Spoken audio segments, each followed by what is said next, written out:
Subscribe करें और bell दबाएं ताकि कोई खबर रह न जाए।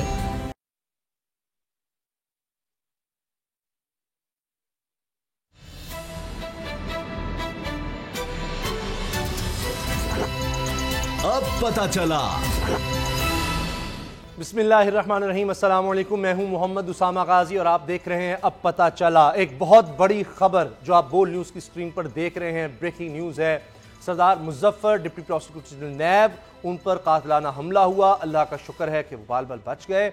और ये बड़ी ख़तरनाक सूरत हाल है क्योंकि बड़े अहम केसेस में ये नैब की तरफ से वकील थे। आज एक बड़ी गिरफ्तारी हुई, मरीम नवाज साहिबा को आखिरकार गिरफ्तार कर लिया गया। इस पर भी बहुत ज़्यादा शोर शराबा हुआ और इस पर भी कहा गया कि हम भरपूर एहतजाज करेंगे। कुछ जगहों पर बहुत कम सतह पर हम देखते हैं कि एहतजाज हुआ। और मरीम साहब की गिरफ्तारी की क्या वजह थी, इसके पीछे क्या मुहर्रिकात हैं, किस तरह का उनको ट्रीटमेंट मिल रहा है, क्या होने जा रहा है, इस पर आज हम खास तौर पर बात करेंगे। और मेरे साथ हैं असद खरल साहब और बाबर डोगर साहब। खरल साहब, पहले तो ये तो बड़ी तशवीशनाक बात है और मैं यानी किसी पर इल्जाम नहीं लगा रहा, मैं किसी तरफ इशारा नहीं करना चाह रहा, मैं सिर्फ चंद जो खबरें मेरे जहन में दौड़ रही हैं, जो बयानात दौड़ रहे हैं, सिर्फ वो आपके सामने और देखने वालों के सामने रखना चाह रहा हूं। हम तुम पर जमीन तंग कर देंगे, तुम्हारे बच्चों पर तंग कर देंगे, अरसा हयात तंग कर देंगे, हम तुम्हें छोड़ेंगे नहीं, तुम्हारा एहतसाब करेंगे, इस तरह की बातें होती रही हैं। और फिर ये इंतकाम है, इंतकामी कार्रवाइयाँ हो रही हैं हमारे खिलाफ, ये बयानात होते रहे, तुमने तो 3 साल रहना है, हमने हमेशा रहना है, हम तुम्हें देख लेंगे। ये इदारों के खिलाफ ये बातें होती रही हैं। और ये कोई ये नहीं कि किसी आम इदारे के खिलाफ, सुप्रीम कोर्ट तक, उनके जजेस के बारे में, सबके बारे में। तो ये जब धमकी का माहौल होगा तो ये तो आपको भी नजर आ रहा था और हम इस खौफ का, इस डर का इजहार कर रहे थे कि इस तरह का कोई खुदा न खास्ता वाकया हो सकता है। तो अल्लाह का शुक्र है कि ये उनका निशाना चूक गया, अल्हम्दुलिल्लाह। उसामा साहब, सरदार मुजफ्फर अब्बासी साहब जो डिप्टी प्रोसिक्यूटर जनरल नैब रावलपिंडी, जिसका ऑफिस इस्लामाबाद में, उसके डिप्टी प्रोसिक्यूटर जनरल हैं। और ये बड़े बड़े नैब के जो पिंडी चैप्टर के अंदर केस चल रहे हैं, उनके ये प्रोसिक्यूशन कर रहे हैं। इसमें LNG भी है, इसमें नवाज शरीफ फैमिली, मरीम साहिबा, इसाक डार और दीगर जो बड़े बड़े केसेस हैं उसके अंदर भी, और इस तरह जरदारी साहब के जो मनी लॉन्ड्रिंग के, अनवर मजीद वाले जो फेक अकाउंट्स वाले, उसके अंदर भी कई केसेस के अंदर, इंक्वायरीज के अंदर, जो इन्वेस्टिगेशन के यानी जो केस हो रहे हैं अदालतों में, उसमें ये प्रोसिक्यूटर हैं, नैब की जानब से पेश हो रहे हैं। उनके ऊपर एक फायरिंग की गई। इसका क्या पर्पज़ था?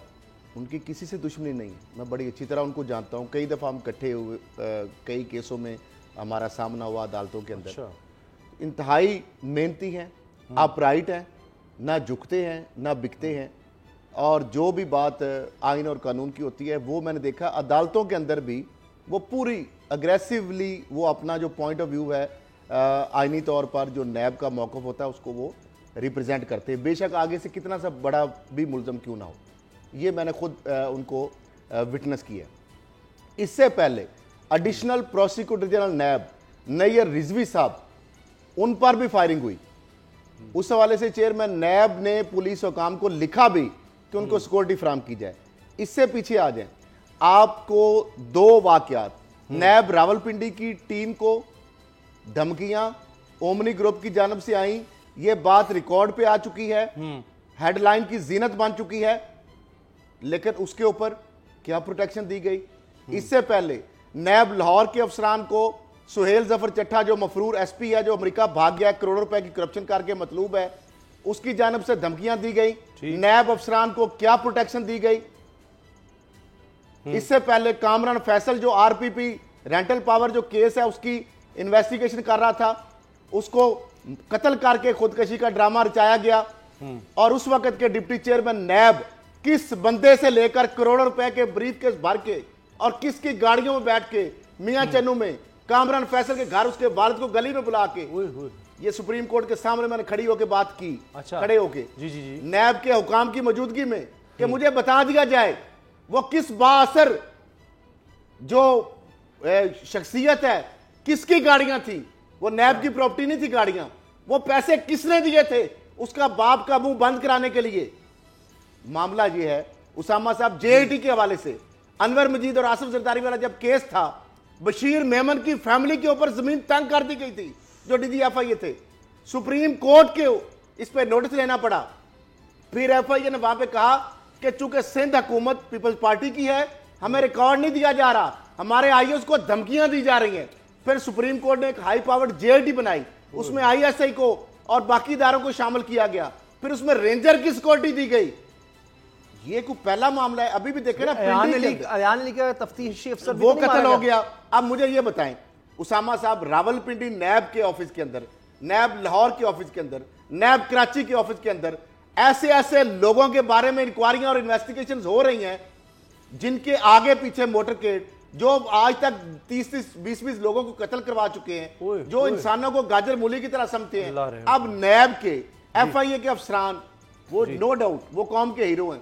मैं ऐसे ऐसे नैब के आईओज को जानता हूं जो आज भी मोटरसाइकिल में फिरते हैं, लेकिन 4-4 अरब की उसामा साहब उन्होंने रिकवरियां की है, 80-80 करोड़ की रिकवरियां की हैं। मैं ऐसे नैब के अफसरान को, उनको मैं सलाम करता हूं जरूरत को, जिनको बकायदा गोलियां मारी गई, उनको मुलजमान ने अरबों करोड़ों की ऑफर की गई, लेकिन आज तक नैब और एफआईए के मुझे एक आईओ का बता दे जिसने किसी मुलजम से पैसे लेके उसको छोड़ाओ, जिस तरह पुलिस और एफआईए में तो होता है रूटीन में। बिल्कुल सही। लेकिन ऐसे क्या अब ये रियासत पाकिस्तान की जिम्मेदारी नहीं बनती? यकीनन क्या ये ऐसे लोग, अगर ये माफियाज, ये किसको मैसेज दिया, इसका मकसद क्या है? इसका मकसद ये है खौफ और हिरास पैदा करना। आज मरियम प्रोसिक्यूटर और इन्वेस्टिगेटर जो है, मैं आपको बता रहा हूं, ओमनी ग्रुप का रिकॉर्ड पे चीजें आ चुकी हैं। जरदारी साहब जो माफिया वो एक्टिव हो चुका है। मेरे ऊपर आपको पता है एयरपोर्ट पे जो हमला हुआ था, मेरा क्या कसूर था? मेरी तो किसी से कोई जाती दुश्मनी नहीं, मेरे साथ तो कोई डकैती का 16 बंदों ने एयरपोर्ट पे रोक के गाड़ी वहां पे अल्लाह ताला सबको हिफ्ज़-ओ-अमान में रखे। और एक ही बात कहते थे कि आप बाज आ जाओ इन चीजों से, वरना हम आपको नहीं छोड़ेंगे। मामला ये है कि ये तो एक माफिया, जो माफिया की आप बात कर रहे हैं बाबर डोगर साहब, अभी हाल ही में जो केस सबके सामने आया, उसमें आप देखेंगे क्या होता है। जज साहब को कहा जाता है कि जनाब आपको हमने लगवाया, और मियां नवाज शरीफ साहब के खिलाफ जो केस था उसके मैं हवाला दे रहा हूं, आपको हमने लगाया और उसका वास्ता दिया जाता है, तो ये केस नवाज शरीफ के हक में फैसला दे दो। अच्छा, जज साहब कहते हैं जी मैंने नहीं माना, तो फिर उसका अगला कदम क्या था? पैसों का कहा गया कि ये नहीं माना, ये नहीं, जो हरबे हो सकते थे, मैं सारे गिनवा रहा हूं।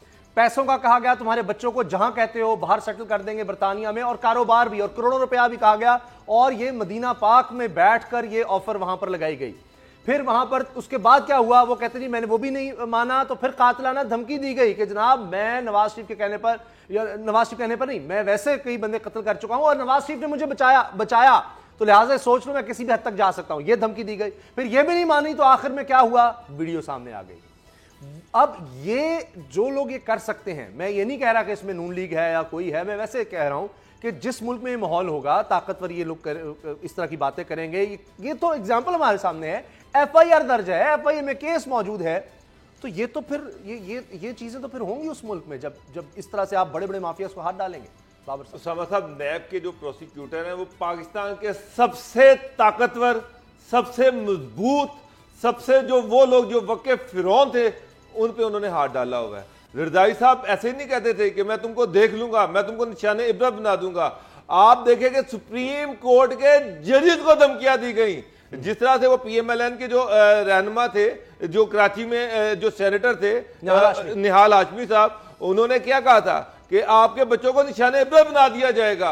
उसके बाद दानियाल अजीज क्या करते रहे, तलाल चौधरी क्या करते रहे, उसके बाद कसूर के एमएनए क्या करते रहे। ये तो सर जो सुप्रीम कोर्ट के जजेस को नहीं छोड़े, जो नैब के जजेस को नहीं छोड़े, आप शहबाज शरीफ जो नैब के प्रोसिक्यूटर साहब ने भी काफी लोगों के नाम लिए हैं, शहबाज शरीफ नैब के प्रोसिक्यूटर को धमकियां देते रहे हैं। वो उनको कहते रहे कि मैं तुम सबको देख लूंगा, तुम सबसे निपट लूंगा। ये भी ऑन रिकॉर्ड है, कोर्ट में खड़े होकर उनको इशारे करते रहे कि मैं तुमको देख लूंगा, मैं तुम्हें निपट लूंगा।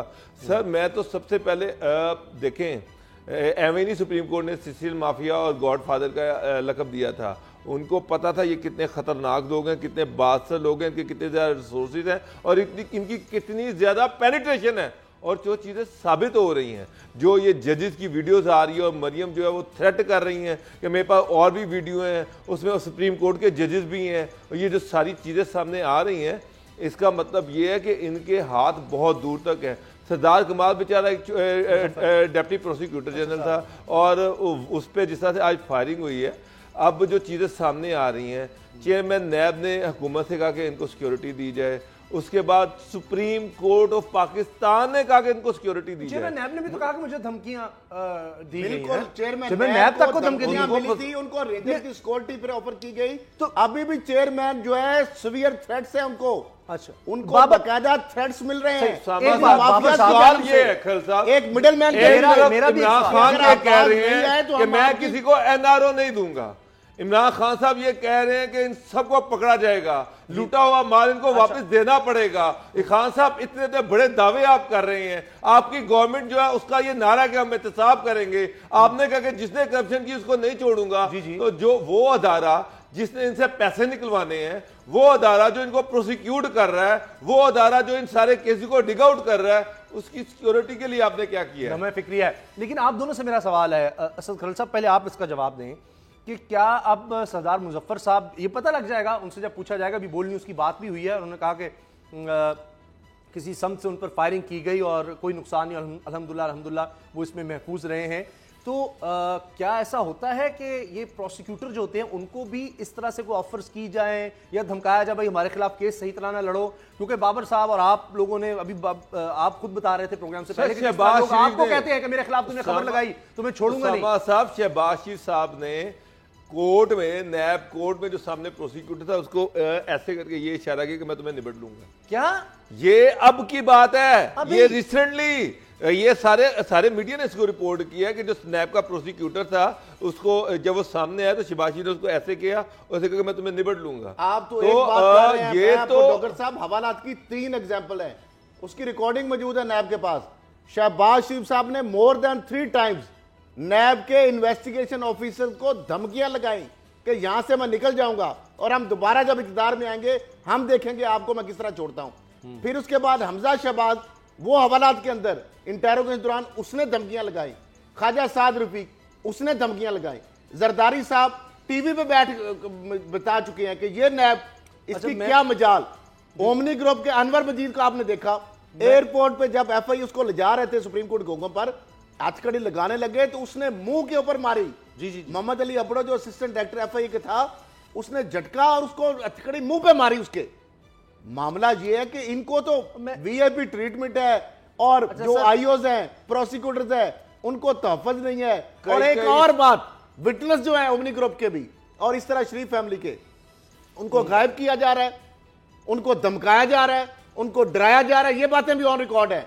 अब इस मामले पे मेरा ख्याल है सुप्रीम कोर्ट ऑफ पाकिस्तान को भी नोटिस लेना चाहिए और वजीर दाखिला जो है उनको इंश्योर करना चाहिए कि जितने भी हाई प्रोफाइल केस हो रहे हैं नैब कराची के अंदर, नैब रावलपिंडी के अंदर, नैब लाहौर के अंदर या जहां पे भी या एफआईए में, उनके जो प्रोसिक्यूटर्स हैं, उनके जो आईओज हैं, उनको सिक्योरिटी फुल प्रूफ दी जाए ताकि बगैर किसी खौफ के वो केस की प्रोसिक्यूशन और इन्वेस्टिगेशन कर सके। जस्टिस साकिब निसार थे, उन्होंने आसिफ अली जरदारी के सारे केसेस जो थे वो कराची से जो ट्रांसफर किए थे इस्लामाबाद, उसके पीछे मकसद ही ये था कि सिंध में इनकी गवर्नमेंट है, ये नैब के प्रोसिक्यूटर्स को धमका ना सकें, उनको तंग ना करें और वो इंडिपेंडेंटली इनकी इंक्वायरी करें।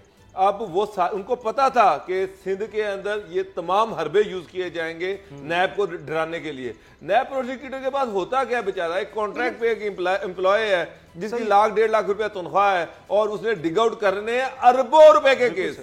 और अब सबसे बड़ा सवाल ये है कि खान साहब, आपकी गवर्नमेंट बार बार चेयरमैन नैब भी कह रहे हैं, बार बार ना उनको आप रिसोर्सेज दे रहे हैं, ना आप उनको प्रॉपर सैलरीज दे रहे हैं, ना आप उनको प्रोटेक्शन दे रहे हैं, तो फिर आप किस चीज के नारे लगा रहे हैं? क्यों नारे लगा रहे हैं? क्या ये क्या किस तरह से अकाउंटेबिलिटी होगी? क्या आपने कोई और अदारा बनाना है? इन्होंने अकाउंटेबिलिटी करनी और आपने इनको अल्लाह के रहम पर छोड़ा हुआ है। कभी चेयरमैन नैब पर धमकियां की वीडियो सामने आ जाती है, कभी जनाब कोई नैब का जज है उसकी वीडियो सामने आ जाती है।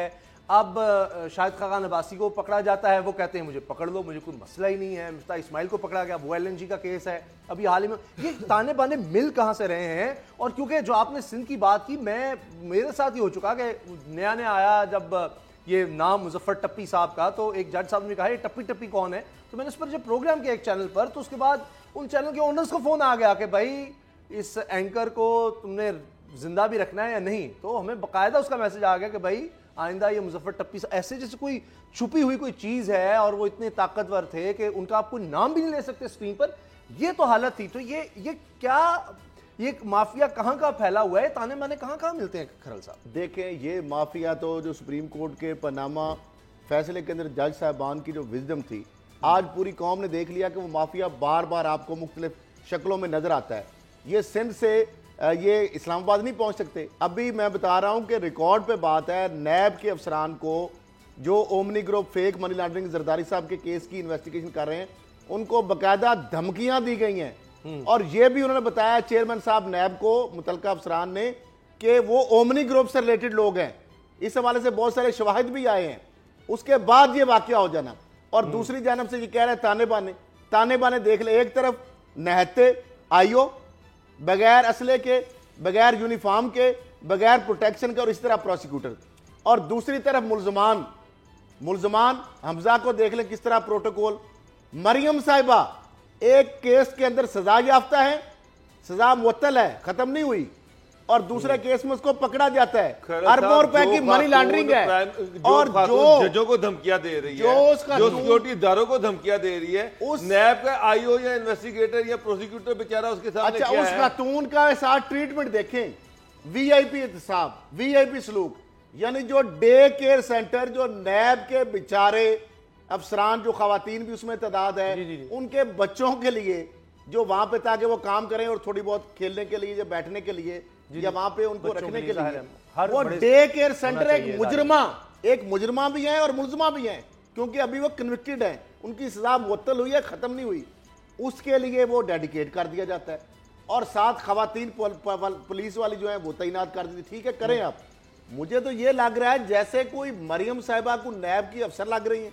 आज इस तरह हो रहा था जिस तरह के पूरा नैब लाहौर ना मरियम साहिबा की डिस्पोजल पे था, उनकी हर जो ख्वाहिश है उसको पूरा किया जा रहा था, और उसके लिए जो जो उनकी ख्वाहिशात थी, जो जो उनकी रिक्वायरमेंट्स थी, पूरा नैब का दफ्तर उसको पूरा करने में लगा हुआ था। इस हालात के अंदर आप कहें अरबों रुपए का लूटा हुआ माल वापस आ जाएगा साहब, बेरहम साहब हो जाए, रुथलेस अकाउंटेबिलिटी होगी। सही, ऐसे ना करें। आज आपने बिलावल साहब की तकरीर नहीं सुनी?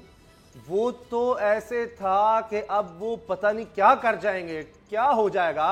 वो तो बिल्कुल ऐसे आंसू छलक पड़े जैसे, वो रोने लग जाएंगे, वो छोड़कर चले गए इजलास। वो तो जवान बेबा की तरह उनका हाल था। ये पहला जुल्म हो गया कि औरत को गिरफ्तार कर लिया है, वो बाप से मिलने गई थी, शहबाज शरीफ साहब कह रहे हैं नवाज शरीफ के सामने, उनके पोते पोती नवाज शरीफ के सामने गिरफ्तार कर लिया।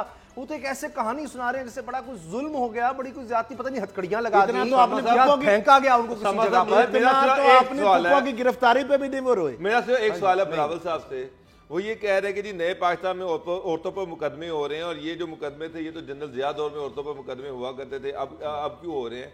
मेरा बिलावल साहब से एक सवाल है, अगर औरतों पे आपको इतना ही ख्याल है औरतों का, अगर इतनी ही इज्जत और तकरीम है, तो आपने अपने घर की ख़वातीन को सियासत में क्यों लेके आते हैं? पहली बात। दूसरी बात, उनके नाम पर फेक अकाउंट्स क्यों बनाते हैं? उनके नाम पर मनी लॉन्ड्रिंग क्यों करवाते हैं? उनके अकाउंट्स में बाहर से टीटीओ के पैसे क्यों आते हैं? यानी कि ख़वातीन सियासत में भी आएँ, वो ओहदे भी इंजॉय करें, वो उनके नाम पे टीटियाँ भी बने, उनके बिजनेस में बड़े बड़े शेयर्स भी हों, उनके नाम से मनी लॉन्ड्रिंग भी हो, लेकिन उनको कोई हाथ ना लगाए। तो बिलावल साहब, अगर इतनी इज्जत प्यारी है ना, तो घर की औरतों को घर पर रखें और खुद अपना बिजनेस करें, खुद अपने नाम पे टीटियां लगवाएं, खुद अपने शेयर्स रखें, फिर घर की औरतों को इसमें शामिल ना करें। एक तरफ आप ये कह रहे हैं कि आप अरबों रुपया इन औरतों के जरिए कमाएं, टीटियां लगवाएं, और फिर ये भी कि इन पे पर्चे इमरान खान साहब की अहलिया, वजीर आजम पाकिस्तान की अहलिया के बारे में, उनकी इज़्दवाजी जिंदगी के बारे में झूठी, मनगढ़ंत, जाली, बेहुदा खबरें नहीं चलाई गई क्या इस पाकिस्तान में? क्या वज़ीर आज़म की बहन को किस तरह से कोई बख्शा गया? वो जो केस उनके ऊपर बनाकर और जिस तरह से खबरें फिर बनाकर, क्या क्या यहाँ नहीं होता? और साबिक अहलिया जो है वज़ीर आज़म, उनकी जान आज तक नहीं छोड़ी जा रही। देखिए, उनकी अहलिया के ऊपर तो नवाज शरीफ साहब की हुकूमत के उनको स्मगलर बना दिया गया था। उनके ऊपर इंटीक्स की चोरी का जो टाइलें वगैरह एक तो थी, एयरपोर्ट पे रोक के उन पे मुकदमा बनाया गया, यहां तक किया गया जुल्म सितम। मामला ये है कि मुझे हमारी हमदर्दी नहीं है। दुबई के शहर कि जब खवातीन को आप सियासत में लाएंगे, उनको सरकारी ओहदे देंगे, जब आपकी पुप्पो जान जो है वो एमएनए भी बनेगी, वो सिंध की करता धरता भी बनेगी, सिंध के उनके इशारों पर सारा सिंध चलेगा, उनके हर जगह पे इन्वॉल्वमेंट होगी। उसके बाद अगर आप ये कहें कि जी उन पे पर्चा क्यों हुआ, तो मेरा पहला सवाल ये कि उनको इस तरह से खरल साहब थोड़ा सा ब्रेक से पहले एक जरूर वो बात कीजिएगा आप, ये जो जलसे कर रही थी, मुसलसल जगह जगह पर जा रही थी, रैलियां कर रही थी और घर से निकलती थी पता नहीं 200 400 1000 गाड़ियां लेकर, तो वो ज़ाहिर है फिर एक लगता है कि सारी सड़क बंद हो गई। तो वो तो इसलिए था कि पता नहीं क्या हो जाएगा, उनको शायद नजर आ रहा था कि जवाब तो दे नहीं सकी थी पिछली पेशी पर, आज वो पेश ही नहीं हुई थी, तो फिर ये तो सबको नजर आ रहा था कि गिरफ्तारी होगी।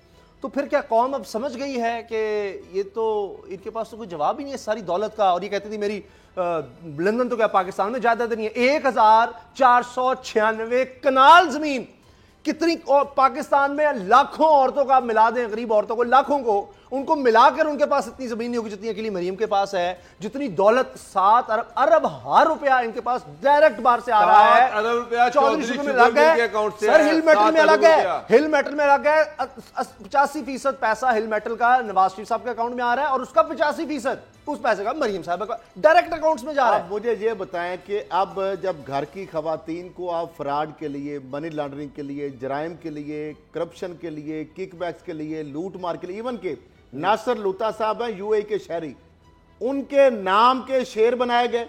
जी। और ये हैरान कुन बात जब नैब ने उनसे राब्ता किया कि भाई ये आपने तो चौधरी शुगर मिल को, और उन्होंने कहा भी मुझे तो पता भी नहीं है, यानी इतनी बड़ी जालसाजी कि गैर मुल्की शहरियों को फिर ये भी जाली ट्रस्ट डीड्स भी नहीं होनी चाहिए। हम ब्रेक ले रहे हैं, ब्रेक के बाद आएंगे तो एक और बड़ी खबर है कि पाकिस्तान ने एक बड़ा फैसला कर लिया है। ना सिर्फ ये कि पाकिस्तान अक़वाम मुत्तहिदा में मामला उठा रहा है, बल्कि सलामती कौंसिल में पाकिस्तान जा रहा है एक दफा फिर। ब्रेक के बाद बात होगी।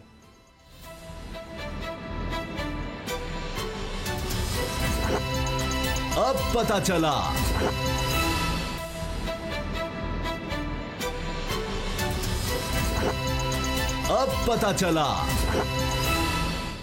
असद खरल साहब, पाकिस्तान वो तमाम काम कर रहा है जो उसकी पहुंच में है, कोई एक कोशिश ऐसी नहीं है जो की जा सकती हो और पाकिस्तान ना करे। अब सलामती कौंसिल में ये मामला ले जाने का काम कामतदा में हर सतह पर 28 ममालिक से बात करना, तमाम कोशिशें कर रहा है, हर सतह पर कोशिशें कर रहा है पाकिस्तान। इस चीज़ को तो सराहा जाना चाहिए कि हमसे जो हो सकता है हम कर रहे हैं इस वक्त। बिल्कुल, आपने बिल्कुल सही फरमाया। और जो वज़ीर ख़ारजा ने कहा है कि 1,40,00,000 कश्मीरियों को जिस तरीके से आपने 9 लाख वहाँ पे फौज लगाई है, घर घर बाहर आपने बंदे खड़े कर दिए हैं, उनको जेल बना के रख दिया गया है, इंसानी हकूक़ की जो पामालियाँ हो रही हैं, और अक़वाम मुत्तहिदा की सिक्योरिटी काउंसिल में दोबारा पाकिस्तान ने जाने का जो इरादा किया है और ऑलरेडी खत भी लिख चुका है पाकिस्तान। जी। और इसमें 28 ममालिक को बाकायदा पाकिस्तान ने एतमाद में लिया है अपनी कौमी जो सिक्योरिटी कमेटी है उसके फैसलों के हवाले से और पाकिस्तानी हुकूमत का जो मौक़िफ़ है उस हवाले से भी। जी। और दूसरी जानब जो शेख रशीद ने बात की है, समझौता एक्सप्रेस जो है जी उसको बंद किया गया है, भारतीय ड्रामे और जो फिल्में हैं वो दिखाने पे पाबंदी की बात की गई है। दूसरी बात उसामा साहब, जो पाकिस्तान ने दो तरफा तिजारत और जो सफारती तल्कात के हवाले से जो उनके एम्बेसडर को मुल्क बदर छोड़ने का हुक्म दिया है, उसके बाद अब देखें भारत किस तरह, इसका मतलब यह है कि जो तजारत भी थी उससे फायदामंद भी भारत हो रहा था, मेजर बेनिफिशियरी वो था। 1.8 अरब और जो सफारती तल्कात है अगर वो मुनक़ता होते हैं, आप वो भीख मांगनी शुरू कर दिया है, कहते जी आप ये खत्म ना करें। भी क्यों ना खत्म करें? जब आप पंगे लेंगे, जब आप हमारे मुसलमान भाई जो कश्मीरी हैं उनके हकूक पे डाका डालेंगे, जब उन पे उनकी हैसियत जो है उसको आप ख़त्म करेंगे, जब आप इस तरह गाज़बाना कब्जे की कोशिश करेंगे, तो क्या पाकिस्तान खामोश तमाशाई का किरदार अदा करेगा? और इस पे अब उन्होंने तरले और मिन्नतें और भीख मांगना शुरू कर दी है। मैं समझता हूं कि ये जो चीज़ है पाकिस्तान को इस पे मजीद अपना मौक़िफ़ सख्त करना पड़ेगा, और जब तक ये कश्मीर का जो मामला हल नहीं होता उस वक्त तक पाकिस्तान को जो अपना मौक़िफ़ पे डटे रहना चाहिए। पूरी पाकिस्तानी कौम भी साथ है, और ये जो भारत का जो इकदाम है, मैं समझता हूँ कि पाकिस्तान ने हर फोरम पे इस मामले को, जब से मोदी सरकार आई है और जब से मौजूदा हुकूमत, अस्करी क़यादत, सिविल क़यादत ने जिस तरीके से पाकिस्तान का मुकदमा लड़ा है, पहली मरतबा यानी इंटरनेशनल मीडिया भी ये कहने पे मजबूर हुआ है पाकिस्तान के मौकफ को हर जगह पे पजीराई मिली है, इंडिया को हर जगह पे पसपाई मिली है। उनका अपना मीडिया उनको क्रिटिसिज्म कर रहा है, उनके अपने पार्लियामेंटेरियन उनको क्रिटिसिज्म कर रहे हैं, उनके अपने लोग उनको क्रिटिसिज्म कर रहे हैं। लेकिन मैं समझता हूं कि ये जो चीजें हो रही हैं इसका अल्टीमेटली जो नुकसान होगा वो भारत को होगा। पाकिस्तान जो इकदाम कर रहा है, जो इकदाम उठा रहा है, क्योंकि इंडिया चाहता है किसी तरीके से बिल्कुल सही हम अग्रेसिवली कोई कार्रवाई करें। इंडिया इसका जवाब तलाश करना चाहता है। जी हमें इंतहाई तहम्मुल से, बुर्दबारी, समझ से और वही से काम करना चाहिए। और अल्टीमेटली ये जो इंडिया ने जिस तरीके से ये करना चाह रहा है, जो उसके अज़ाइम है वो कभी पूरे नहीं होंगे और उसका मुंह की खानी पड़ेगी। उसकी कुछ इशारे मिल रहे हैं बाबर साहब, जिस तरह हम देखते हैं अक़वाम मुत्तहिदा की जो इंसानी हकूक़ की तंजीम है उसकी तरफ से कभी इस तरह की स्टेटमेंट्स नहीं आई जो अब आ रही हैं। अभी उन्होंने कहा कि इंतहाई तशवीश है, कोई किसी की खबर नहीं आने दी जा रही, और वो कह रहे हैं कि हम पहली रिपोर्ट में जो बातें कर चुके थे अब उससे भी मामला आगे चले गए हैं, तबाही की तरफ चले गए हैं। अब जब ये कर्फ्यू आगे बढ़ेगा और जिस तरह अभी भी खबरें आ रही हैं 500 लोग बंद कर दिए गए हैं, जेलों में डाल दिए गए हैं, कश्मीरियों को जख्मी किया जा रहा है, छर्रों से जख्मी किया जा रहा है, शहीद हो रहे हैं, और तारीख में पहली मरतबा कारगिल में भी इस तरह का एहतजाज शुरू हो गया है जो इससे पहले भारत में नहीं हुआ, मकबूजा कश्मीर के इलाके में नहीं हुआ, वो भी शुरू हो गया है। और फिर बेदिल, संग दिल, बेरहम जो अमेरिका है बेस, जो कभी फ़लस्तीन के लिए इस तरह के जुमले नहीं उसने बोले, उसने आज ये कहा कि जनाब इस पर तशवीश है और ये काम जो भारत ने किया है इससे खित्ते में अदम इस्तेहकाम में इजाफा हो सकता है, तो हम इसका कानून साजी का जायजा ले रहे हैं। तो कुछ इशारे तो ऐसे हैं कि एक आगाज हो गया है पाकिस्तान ने जो कोशिशें, उसके बाद कुछ ना कुछ एक ऐसे आप समझने के एक कुछ बेहतरी की उम्मीद तो है। उसामा साहब, पाकिस्तान गवर्नमेंट ने जो फैसला किया कि यूएनओ की सिक्योरिटी काउंसिल में जा रहा है, तो सिक्योरिटी काउंसिल के जो परमानेंट रुकन है, जिस तरह से अमेरिका है, रशिया है, चाइना है, या यूके है और फ्रांस, मेरा ख्याल है कि पाकिस्तान की गवर्नमेंट ने इनसे बाकायदा तौर पर इनसे रवाबत किए जाएंगे और इनसे एंडोर्समेंट ली जाएगी, क्योंकि अमेरिका का जो फॉरेन जो उनका तो वहाँ से तो स्टेटमेंट आ गया, अमेरिका ने तो गहरी तशवीश का इजहार किया है, चाइना इसमें डायरेक्टली हिट हुआ है, रशिया जो है वो मुझे उम्मीद है कि कोई भी ऐसा परमानेंट जो रुकन है वो इसको वीटो नहीं करेगा। बात तो और इसका स्पेशल सेशन बुलाया जाएगा जिसमें तमाम रुकन ममालिक आएंगे और इंडिया से वजाहत तलब की जाएगी कि कश्मीर में कर्फ्यू क्यों लगाया गया है, ह्यूमन राइट्स की वायलेशंस क्यों हो रही हैं, कश्मीर को सारी दुनिया से क्यों काटा गया, और इंडियन गवर्नमेंट ने, बल्कि बीजेपी गवर्नमेंट ने ये जो स्टेप लिया है, ये जो इलीगल स्टेप है, ये स्टेप यूएनओ की अपनी करारदादों से मुतसादिम है,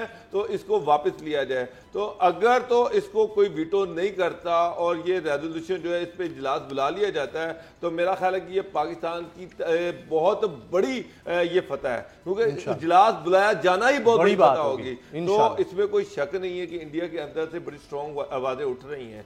वहाँ पर इंडिया कांग्रेस जो है वो आवाज उठा रही है, पंजाब के चीफ मिनिस्टर बोले हैं, इंडियन प्रेस जो है दो के मोदी का वहाँ पर बहुत इन्फ्लुएंस है और ज्यादातर प्रेस पे उनका कंट्रोल है, लेकिन इसके बावजूद मीडिया से वहां से आवाजें आ रही हैं और सारी दुनिया का इंटरनेशनल मीडिया जो है वो आज कश्मीरियों के साथ खड़ा हुआ है। सही, सारे आप किसी बड़े अखबार की रिपोर्ट आई है, बीबीसी की रिपोर्ट है, वो रिमार्केबल रिपोर्ट है, पहली दफा मैं देख रहा हूं कि उसने भी चीजें हाईलाइट की हैं, जितनी वो पामालियां इंसानी हुकूक की दिखाई, ज्यादातर जगहों पर हम जा ही नहीं सकते, दिखा सकता था, लेकिन एक जो उसको एक्सेस दी गई है। एक चीज जो मैं कहना चाह रहा हूं ये कि आप देखें कि एक तरफ मोदी ने किस कदर पंजे गाड़ लिए हैं वहां पर दहशत ने और इंतहा पसंदी ने, कि यूट्यूब पर आप कश्मीर की बात करें तो आपका अकाउंट बंद, ट्विटर पर, फेसबुक पर, ये मैं आपको बता रहा हूं कि आप करके देख लें कश्मीर के हक में बात, अगर आप आवाज उठाएंगे और वहां जुल्म सितम की तो फौरन, तो इतना ज्यादा उन्होंने काबू कर लिया वहां पर, सोशल मीडिया पर भी,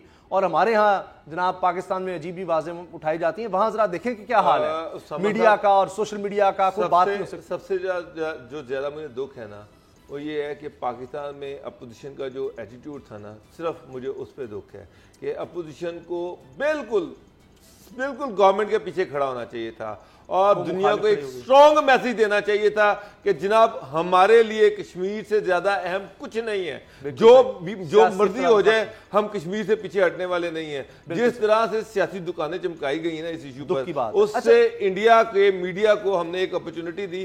वो ये कह रहे हैं कि देखिए जी आपको तो मीडिया, आपकी तो अपोजिशन ही डिवाइडेड है इस सारे इशू पर। तो ये चीज। अच्छा, अभी खरल साहब ने भी, आपने भी बड़ी अच्छी बात की कि पाकिस्तान का जो रिस्पॉन्स है वो ना सिर्फ ये कि तेज है और बड़ा भरपूर है, साथ ही बड़ा मैच्योर है, समझकर, सोच समझकर, नीजर रिएक्शन नहीं अचानक से ये कर दो वो कर दो, सोच समझकर कदम उठाया जा रहा है। जिसमें देखिए करतारपुर का जो मामला है, उसमें कहा गया है कि हम करतारपुर राहदारी से पीछे नहीं आ रहे और वो मामला आगे चलता रहेगा। अफगानिस्तान से जो ताल्लुकात हैं वो, वहां पर जो अमन की बात है वो भी आगे बढ़ेगी। तो करल साहब, आखिरी मिनट है, आपके ख्याल है कि ये बड़ा अच्छा कदम है कि जो सिख हैं उनका ये दिलीना मुतालबा है कि उनके लिए तो बड़ी अहम जगह है, तो उसको एक रास्ता दिया जा रहा है? बिल्कुल, मैंने कल भी उसामा साहब यही बात की थी और दफ्तर खारजा ने भी उसी बात को इंडोर्स किया। मैं क्या, करतारपुर कॉरिडोर जो हमें जारी रखना चाहिए और सिखों को अगर सफारती तल्कात मुनक़ता भी होते हैं, इवन के मुअत्तल के बाद अगर मुनक़ता भी होते हैं, तो सिखों को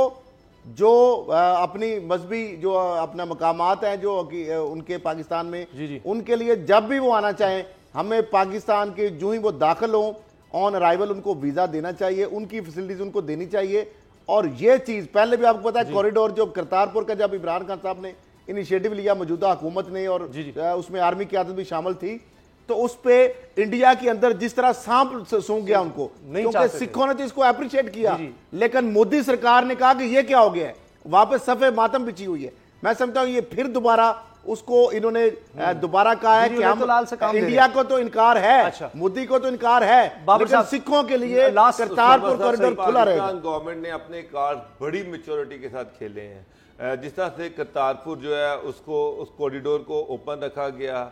अफगानिस्तान से जो ट्रांजिट ट्रेड थी उसको भी दो के जो मिनिस्ट्री ऑफ ट्रेड थी उन्होंने तो रिकमेंड किया था कि इसको भी बंद कर दीजिए, लेकिन कैबिनेट ने उसको भी कहा कि इसको फिलहाल, क्योंकि अफगानिस्तान इसमें एक तीसरा मुल्क इन्वॉल्व है, इसको ओपन रखा जाए। हम अफगान अमन प्रोसेस जो है उसका आज भी हिस्सा है और वहाँ पर अपना रोल प्ले कर रहे हैं। तो हम सारी दुनिया को ये बता रहे हैं कि पाकिस्तान अमन के लिए हर हद तक जा सकता है और हम सिर्फ ये चाहते हैं कि कश्मीर में अमन हो, इस खित्ते में अमन हो, और इसके लिए जो गवर्नमेंट है उसका रोल बहुत आला है। अब देखिए कि एक प्रोग्राम को ख़त्म हो गया जुमले कि फिल्में ड्रामे ही बंद हुए अभी भारत के, और सफारती ताल्लुकात कुछ कम किए गए हैं, उनके सफारतकार को कहा गया वापस चले जाएँ, और यानी ये जो समझौता एक्सप्रेस है उसको बंद किया गया है।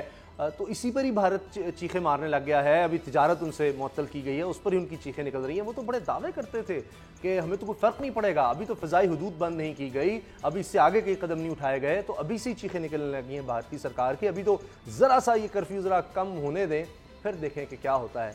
देखिएगा किस तरह भारत की, मोदी सरकार की चीखें निकलेंगी। इजाज़त दीजिए, अल्लाह हाफ़िज़।